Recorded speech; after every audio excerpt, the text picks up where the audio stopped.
Humikam ang mabilis na takbo ng dalawang SUV sa National Highway sa Sharif Agwak, Maguindanao del Sur. Sa bilis ng takbo, nawala ng kontrol ang itim na SUV nang iwasan ang sinusundang tricycle.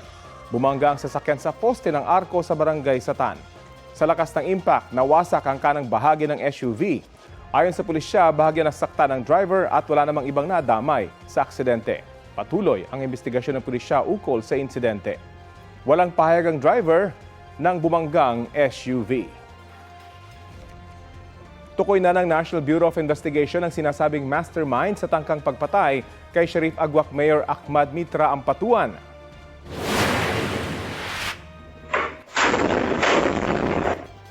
Matatandaan na inatake gamit ang isang rocket-propelled grenade o RPG si Ampatuan habang sakay ng van sa barangay Poblasyon sa Maguindanao del Sur noong Enero.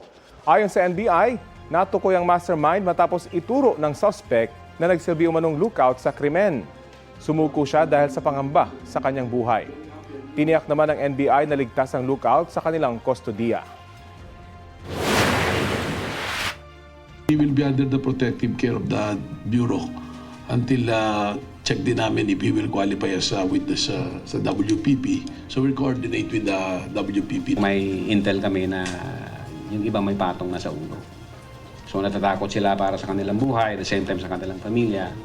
So nag-decide sila na lumapit sa NBI farm. Sa iba pang balita, iginiit ng kampo ni Vice President Sara Duterte na nilabag ang due process at walang basihan ng ilang aligasyon kaya dapat nilang ibasura ang impeachment complaints laban sa kanya. May 3 araw ang mga complainant para sumagot. Balitang hatid ni Jonathan Andal. Sa araw mismo ng deadline, isinumite sa House Committee on Justice ang sagot ni Vice President Sara Duterte sa impeachment complaint laban sa kanya ayon sa kanyang abogado. Sa tugon ng bise, iginit niyang dapat ibasura ang reklamo. Ni-recycle lang nila ang mga akusasyon sa impeachment complaint noong 19th Congress. Nilabag nila ang due process at double standard ang ipinatupad sa impeachment complaints laban sa bise at laban kay Pangulong Bongbong Marcos. We raised due process issues because of what we feel sa aming pananaw ay hindi naging uniform yung standards ng pag-determine ng sufficiency in form and substance doon sa naging impeachment complaints laban sa ating Pangulo at impeachment complaints laban sa ating dalawang Pangulo. Gate ng kampo ng bise na prejudge o nahusgahan na rin nila ang mga ebidensya laban sa bise. Itinuring din umano na gospel truth ang mga pahayag ng nagpakilalang dating security aide ng bise na si Ramil Madriaga na nagsabing naghatid siya ng milyon-milyong pisong pera para sa ilang individual. Wala raw ni isang ebidensyang inilabas si Madriaga para patunayan ang kanyang mga alegasyon. Sabi ni Atty. Michael Powa ng defense team ng Vice Presidente, ang kanilang isinumite ay answer ad cotellam. Salitang Latin ang ibig sabihin ay as a precaution. Gate niya kasi wala silang dapat sagutin sa reklamo dahil wala umanong nakalagay na ultimate facts o yung mga elemento na sumusuporta sa alegasyon. Ilan sa mga alegasyon sa impeachment ay umano'y maling paggamit ng bise sa kanyang confidential funds, umano'y di mapaliwanag na yaman at pagbabanta sa buhay ng Pangulo. Sa tugon ng bise, iginit ding hindi nasunod ang safeguards na inilatag ng Supreme Court para sa due process. Hindi rin daw pwedeng suspetsa o spekulasyon ng basihan ng reklamo. Ang mga aligasyon daw kaugnay sa confidential funds, hindi nakabatay sa established facts o pinal na findings ng korte. Wala raw nakalagay sa mga reklamo na magpapatunay na nagkamal ng ill-gotten wealth ang bise. Kaugnay naman sa aligasyong nagbanta umanong ipapatay ng bise ang Pangulo, First Lady at dating Speaker. Wala raw patunay na may ganon ngang kontrata at umasa lang daw ang mga complainant sa mga anilay exaggerated conclusion. Kaugnay naman ang aligasyong di niya naideklara lahat ng kanyang yaman sa kanyang mga salin, nakabatay raw ang mga aligasyon sa mga disclosure na ginawa bago siya naihalal bilang bise. Sinisikap naming makuha ang reaksyon ng House Committee on Justice. Sa isang pahayag, iginit ni Committee Member Terry Ridon na binigyan ng due process ang bise. Binigyan nga siya ng pagkakataong tumugon pero hindi naman daw sinagot ng bise ang mga aligasyon. Nakalatag din niya ang ultimate facts na may kinalaman sa maling paggamit ng confidential funds, pagbabanta, di may paliwanag na yaman at paglabag sa requirements ng SALN. Tinanong si Duterte tungkol sa pagpasabina sa House Committee on Justice sa financial records niya at ng kanyang asawa. Kausapin muna nila ng maayos yung mga abogado nila dahil sa nakikita natin ngayon ay yung mga iilan sa mga members of the House of Representatives ay inaabuso yung kanilang posisyon at kapangyarihan at more than that ay lumalabas na para silang mga law benders. Wala po nga pag-abuso, wala po nga law bending dito, no? Kundi ito po ay pagpapatupad ng mandato ng proseso po ng impeachment laban sa pangalawang Pangulo. Kailangan pong ipaliwanag ng pangalawang Pangulo, ito pong tinatawag nating 50 million wealth gap sa kanya pong pag-aari. No? And syempre, pagka hindi po ito naipaliwanag, mula doon po sa kanya pong mga negosyo, propesyon at iba pang mga pinagkakakitaan, meron pong prima facie finding na ito po ay unexplained wealth. Jonathan Nandal, nagbabalita para sa GMA Integrated News.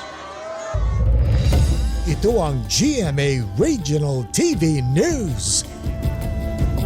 Patay ang isang lalaking 19 anyos nang masunog ang isang nakaparadang truck sa Zaraga, Iloilo.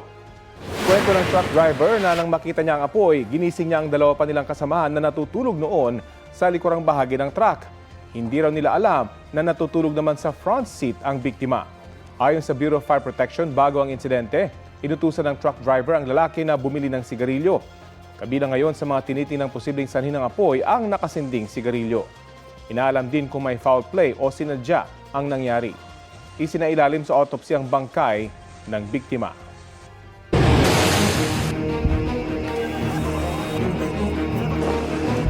Nananatili sa Crisis Alert Level 2 ang mga bansang Israel at Iran na direktang sangkot sa giyera sa Middle East. Ibig sabihin po niyan, voluntary pa rin ang repatriation sa mga Pinoy roon. Kaugnay naman sa problema sa supply ng produktong petrolyo, sinabi ni Department of Foreign Affairs Secretary Teresa Lazaro na magtutulungan ang mga miyembro ng Association of Southeast Asian Nations o ASEAN tungkol sa problemang ito. Balitang hatid ni JP Soriano, exclusive. Sa gitna na nagpapatuloy na digmaan ng Iran, Israel at Amerika sa Middle East, na nagpapasipa sa record high na presyo ng produktong petrolyo sa Pilipinas. Sa aking one-on-one interview, kinumpirma ni Foreign Affairs Secretary Teresa Lazaro na magtutulungan ngayon ang mga bansang kabilang sa Association of Southeast Asian Nations o ASEAN sa supply ng produktong petrolyo na bahagi ng energy sharing mechanism. Can you tell us more about that, Deputy Secretary? How will that exactly support yung oil and gas demands ng mga members states? May mekanismo na whereby pag bumaba ng 10% yung stockpile ng isang bayan sa ASEAN, any ASEAN member state, then magti-trigger yung emergency measures. Actually, ginagawa naman to ng ating Department of Energy. Inaalam na raw ng Pilipinas sa mga bansang kabilang sa ASEAN na may mayamang reserba ng petrolyo na maaaring makatulong sa Pilipinas. Hindi pa tinukoy ang mga bansang ito, pero Brunei at Malaysia ang kilalang may mayamang oil and gas reserve na miyembro ng ASEAN. May ginagawa kaming listahan kung sino yung mga bayan na pwede nating hingan ng tulong para sa dagdagan itong ating emergency measures or stocks sa ating petrolyo na pangangailangan. Meron tayong countries na ina-identify. And ang mga ambassadors natin are tasked to get more information. Bukod sa pagtaas ng presyo ng produktong petrolyo, ang isa pa sa pinaka-naapektuhan ng nagpapatuloy na sigalot sa Middle East ay ang mga OFW na nananatili pa rin sa Crisis Alert Level 2 ang Iran at Israel. Ibig sabihin, voluntaryo pa rin ang repatriation o pagpapauwi sa mga Pilipinong nasa Israel at Iran. Iba ng kaisipan namin ngayon kung saan ang mga pwede silang lumabas, ang mga ruta na tinatawag, kagaya ng Iran. Meron tayong 800 Pilipino doon. Karamihan sa kanila married sa mga Iranians. Ang labas nila is to Turkey. So, meron ding mga ganyang mga ruta na iniisip ng ating mga foreign service posts para hindi sila to take care of their safety. Sa aming panayam, saglit kaming lumihis sa isyu ng China at West Philippine Sea. Ito ay matapos i-publish ng Chinese Embassy sa Pilipinas ang isa umanong sulat mula sa isang Filipino diplomat noong 1990s kung saan isinaad daw ng naturang Pilipinong opisyal noon na hindi saklaw ng sovereignty rights ng Pilipinas ang Scarborough Shoal. Tugon dito ni Lazaro. I will totally reject that. Sino naman yung diplomat na yan to say that it's issues such as this, umaakit yan hanggang sa taas, hanggang sa Pangulo yan. So a diplomat cannot just make a statement like that. And just to reiterate, para lang sa kaalaman ng nanonood, ang Scarborough Shoal ay atin. It's part of territory. It's part of our territory. Exactly. And we have our sovereign rights over there. Yun naman nailagay na yan sa sa arbitral na nasabi niya sa arbitral award of 2016. Sa kabila nito, umaasa siyang magpapatuloy ang mga mekanismo para mapag-usapan ng Pilipinas at China ang mga issue sa West Philippine Sea. Kabilang na raw dito ang Bilateral Consultation Mechanism o BCM na inaasahang magaganap sa Beijing, China. JP Soriano, nagbabalita para sa GMA Integrated News. Umarangkada na ang pamimigay ng ayuda para sa mga tricycle drivers sa Metro Manila. May ulat on the spot si Ivan Mayrina. Ivan? Rafi, pagsikat pa lang ng araw kanina ay pumila na ang daang-daang mga tricycle driver ng San Juan City kung saan naganap ang unang bugso ng distribusyon ng 5,000 pesos na emergency cash assistance mula sa DSWD. Kasabay ito ng 2 sunod na linggo ng nakalulunang pagtaas sa mga produktong petrolyo. Kaya naman lahat ng mga tsuper na aming nakausap, malaking pasasalamat dahil malaking bagay raw ito para maitawid ang kanilang mga pangangailangan lalo pat malaki ang nabawas sa kanilang kinikita dahil sa taas presyo sa petrolyo. Present sa pamigay ng ayuda sina Transportation Secretary Giovanni Lopez at DSWD Secretary Rex Gatchalian. Ang Gatchalian, target nilang matapos ang tricycle drivers ng LCR ngayong linggo ito. At sa susunod na 2 linggo bago ang Holy Week ay tatapusin ang lahat ng nasa sektor, mga jeepney driver, bus driver, TNBS, at maging mga motorcycle, taxi at delivery rider. Pagkatapos naman ng Holy Week, magsisimula na rin ang pamamahagi ng ayuda sa mga probinsya sa buong bansa. Sa DSWD pala galing ang pondo para sa ayudang ito. Dagdag pa riyan, may 2.5 billion pesos pang fuel subsidy para pa rin sa transportation sector mula naman sa Transportation Department sa pangunguna ng LTFRB. Matapos simula ng distribution sa San Juan, nagtungo naman sa Santa Mesa sa Maynila sina Lopez at Gatchalian para samahan si Pangulong Bongbong Marcos na personal na dinaluhan ang pagsisimula ng payout doon. Pagtitiyak ng Pangulo simula pa lang ito at siniguro din niyang tinututukan ng gobyerno ang sitwasyon sa Middle East at patuloy na gagawa ng mga hakbang para tiyaking makakapaghanap buhay ang ating mga kababayan. Daon na rito nag-anunsyo ang Pangulo na may matatanggap din ayuda ang mga magsasaka at mangingisda at may mga libreng sakay din ang gobyerno. Lahat ng yan, layong maibsan ng dagok nitong pataas na presyo ng mga produktong petrolyo. Rafi. Maraming salamat, Ivan Mayrina. Dahil po sa patuloy na taas presyo sa mga produktong petrolyo, nangangamba ang mga trucker na posibleng magtaas singil na rin sila sa kanilang serbisyo. Makakapanayan po natin si Confederation of Truckers Association of the Philippines, Inc., President Maria Zapata. Magandang umaga at welcome po sa Balitang Hali, ma'am. Ms. Connie, magandang umaga. Opo. Sa inyo, lahat ng taga-subaybay. Eto nga ho, makikibalita ho kami kung gaano katindi yung effect ng patuloy po na taas presyo sa mga produktong petrolyo sa inyo pong hanay. Nako, Ms. Connie, napakalaki nito dahil yung 50% ng aming operation cost ay diesel. So, ngayon na halos more than 100 peso na ngayon at compared before na 60, talagang almost double na presyo. So, mapipilitan kaming humingi ng consideration sa aming mga kliyente para ma-recover namin yung cost of fuel. Oho. At ano ho ang nagiging sistema ninyo doon po sa mga pinagde-deliveran niyo po ng mga produkto? Well, yun nga. Alam mo, itong incidenting ito, mabuti rin naman para sa amin. Hindi kami nahihirapang magpaliwanag sa aming mga kliyente because this is widely expressed sa news, domestic at international, kaya naiintindihan nila yung sitwasyon. At may napag-usapan ho ba ang inyong grupo kung magkano ho ang ipapataw ninyong taas singil sa inyong pong serbisyo?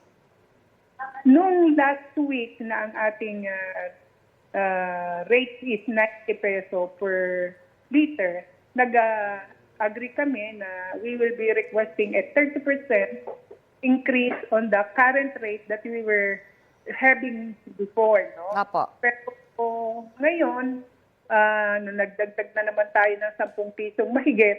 So, for the meantime, maghihintay muna kami kung ano pa ang development, kung mas grabe pa ba on the following week.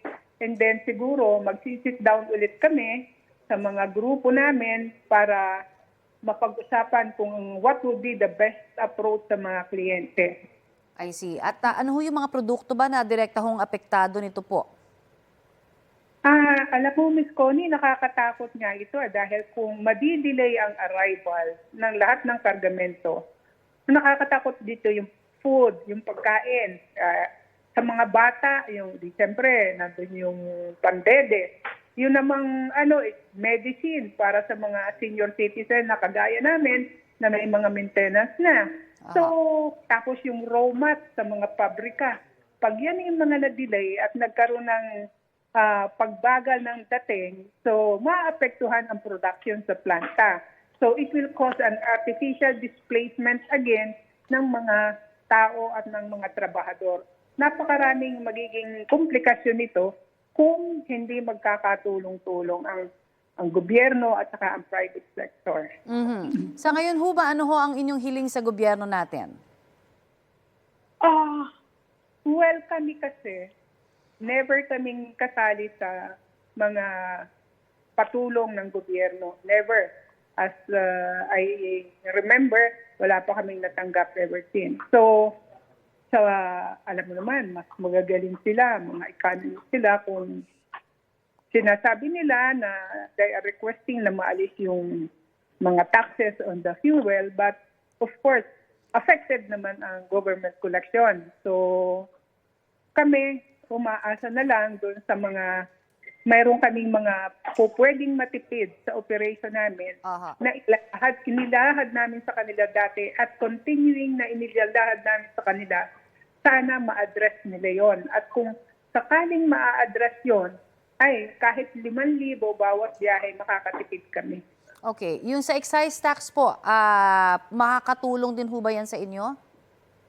Yes, kasi kung bababa ang presyo ng fuel, doon lang kami makikinabang. Pero on other things, wala na. Okay. Marami pong salamat sa inyo pong ibinigay sa aming oras, ma'am. Thank you. Thank you, Ms. Connie. Yan po naman si Confederation of Truckers Association of the Philippines, Inc. President Maria Zapata.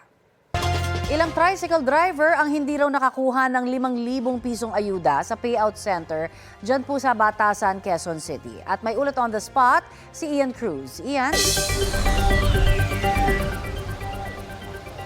Yes, Connie, hanggang sa mga sandaling ito ay nagpapatuloy pa rin ng payout dito sa Batasan, Quezon City. Pero Connie, sa mga ng loob yung naramdaman ng nasa 200 mga miyembro ng Batasan Toda sapagkat sa una raw ay ang pagkakaalam nila ay kasama sila dun sa listahan, pero pagpasok na nila dito sa SB Park ay doon na lamang nila nalaman na hindi pala sila makatatanggap ng ayuda ngayong araw.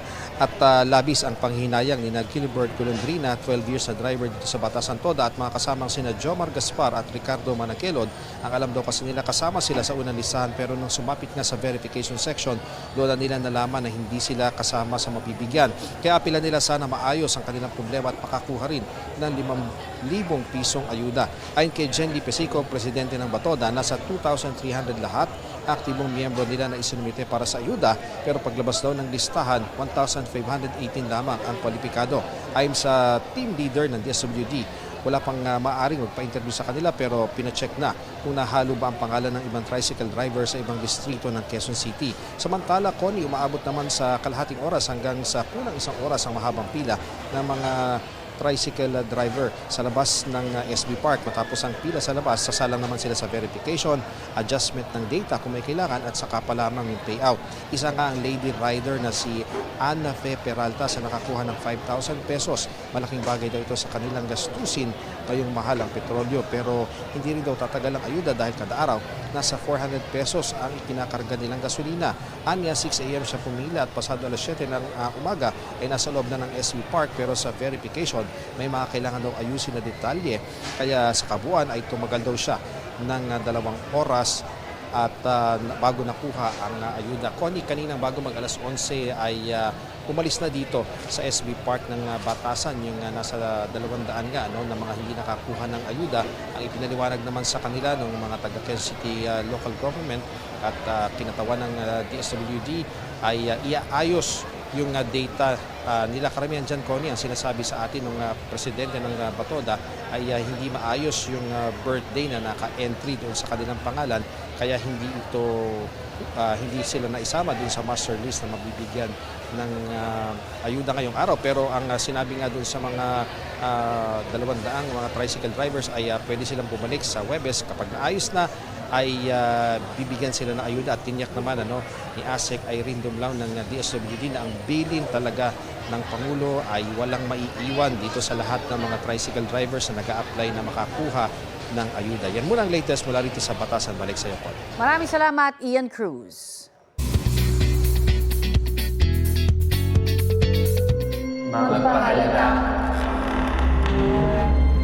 Madaling maakit ang mga ligaw na kaluluwa. Huwag muna kayong titingin. Trailer pa lang, siksik, liglig at umaapaw na sa katatakutan ang GMA Pictures at Mentor Productions film na Huwag Kang Titingin. She's not going away. Ano pang ibig mo sabihin? Ate, ano ba talaga nangyari? Filipino folklore and tradition with online cloud chasing culture ang tema ng pelikula. Sino? Tatang na naman tayo dito? Starring Sofia Pablo, Allen Ansay, Marco Massa, Michael Sager, Charlie Fleming, Kira Ballinger, Josh Ford, Sean Lucas, Anthony Constantino with the special participation of Shuvi Etrata. Mapapanood na ang Huwag Kang Titingin sa April 15.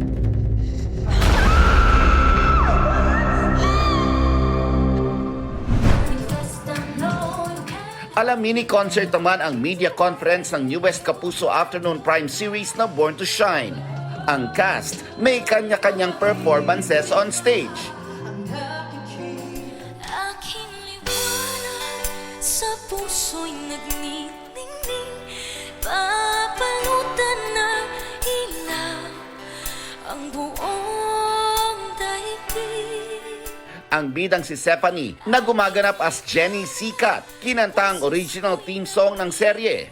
Mapapanood din sa musical drama series ang P-pop groups na Nixie at Yumi.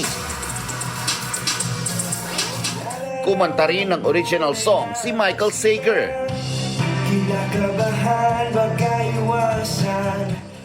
At ilan sa mga kantang yan, parte ng original soundtrack ng show at i-re-release soon.